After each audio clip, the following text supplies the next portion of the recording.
Daka daka daka daka daka daka daka daka daka daka daka daka. Much daka, more daka, daka daka daka. Galgen Entertainment has once again surprised us with another trailer. This is from the Aces of Thunder team, the guys that produce and will be making a game for later in 2025, a simulation experience that is tailored towards virtual reality coming to Steam. And the latest announcement has incurred that, they're going to start off with WW1 vehicles, which makes sense for a title called Aces of Thunder. But again, it was initially slated to have WW2 content, and that's not a bad thing, but it does mean that unfortunately for us War Thunder fans, there isn't really a means forward for us to get WW1 content in any capacity. Anyhow, that doesn't necessarily matter because there's lots of DACA here, and if you're in the flight sim market, you will know that there isn't a great deal of WW1 content or even WW2 content for flight sims in general. There are a handful of games. You've got the DCS Normandy campaign and various other things. You can fly 51 and a Dora and some other things. And you've got IL-2 with its various configurations, whether you start from 1946 or work your way up. You've also got War Thunder in that space as well, but nothing exactly like Rise of Flight like you see here. Of course, Rise of Flight is completely out of the question. It's a dead game, has been for a while, and IL-2 as a flying circus is a bit of a mess when it comes to actually owning the game, because you also have to own World War II simulator as well to access the World War I, and you have to pay for that. So it's unknown to us right now whether or not this will be a paid game.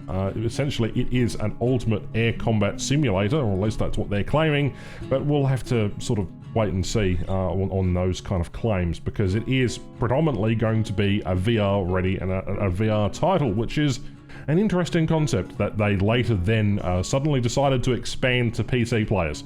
So go figure. And it makes sense that they would start off with World War I. How else do you make World War I an exciting premise within virtual reality and also, expand that to PC players? Well, people like close combat, so that makes sense from a VR standpoint if you're into that kind of thing. Also, the whole World War II thing makes sense as well. People like the combat really close. Now, not to say that you don't have to, have more modern equipment, but essentially, Galgen's marketing for even War Thunder has removed all historical accuracy and even that sort of mention of World War II / the interwar period.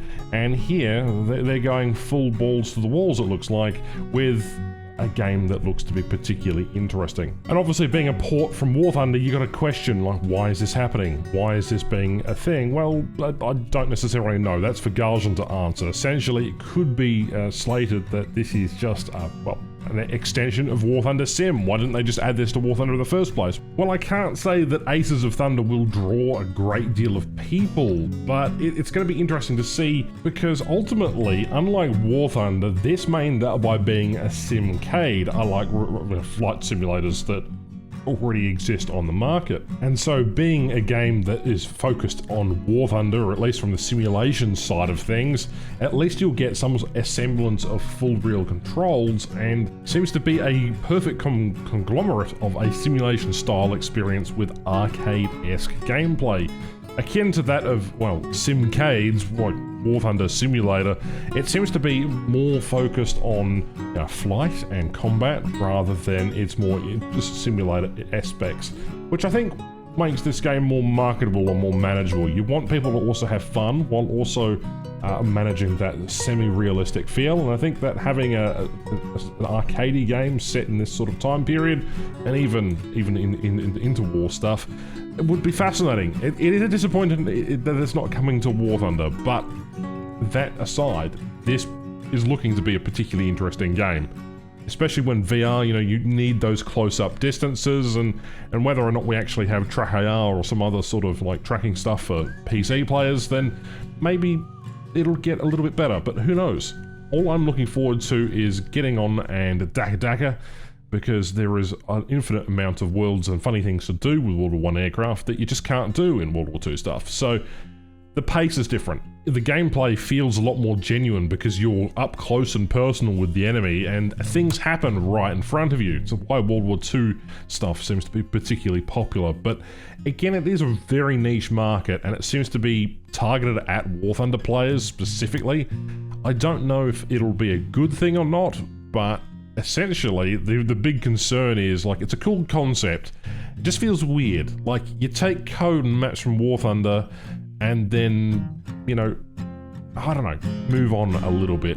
And unfortunately, it will get compared to War Thunder. And it's, you know, eating into that competition. Maybe they just arcade it and go for full simulation, or I don't know. It's going to be an interesting one to sort of see. Now, we don't have any information on game modes. What we do know is the game will have World War II aspect, but I don't know if there is a long form of type of game mode here. The maps in the background and the trailer appear to be War Thunder Normandy, so I don't know. But there seem to be, you know, high detailed cockpits, some decent instrumentation.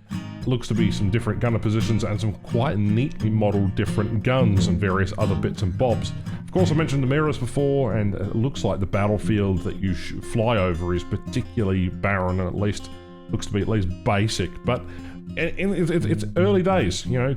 This is coming out sometime in 2025, and I'll be all excited to come and test it, play it, showcase it on the channel, and even use it with some of my sim controls and some of my other setups. It's really reinvigorating an interest in flight sims for me. So this will be a good thing, because I really enjoyed playing Rise of Flight back in the day, and there isn't really anything like it on the market that's arcadey, but also not a full-on simulator. And unfortunately, all we have is Flying Circus from IL-2, at 1C Productions, and then Galgen announces this year. So with the advent of IL-2 Korea coming out, which is a 1950s set in the Korean War, this is a good time for flight sim. So, you know, let me know what you think in the comments below. I'd be interested to know, are you disappointed that War Thunder isn't getting World War I stuff? Or maybe this will be a crossover event at some point. Or are you, you know, particularly peeved that you didn't know that Aces of Thunder existed previously? I knew it existed, I just hadn't really talked about it, so let me know your thoughts in the comments down below. Alright, I'm going to keep this one short and sweet. I could go on for another 10-15 minutes rambling about different mechanics and different things, but for the most part, you've seen the trailer go round and round for about 7 minutes, so that's all I have to say. Alright, like, comment, subscribe, and we'll see you in the next one. Bye-bye.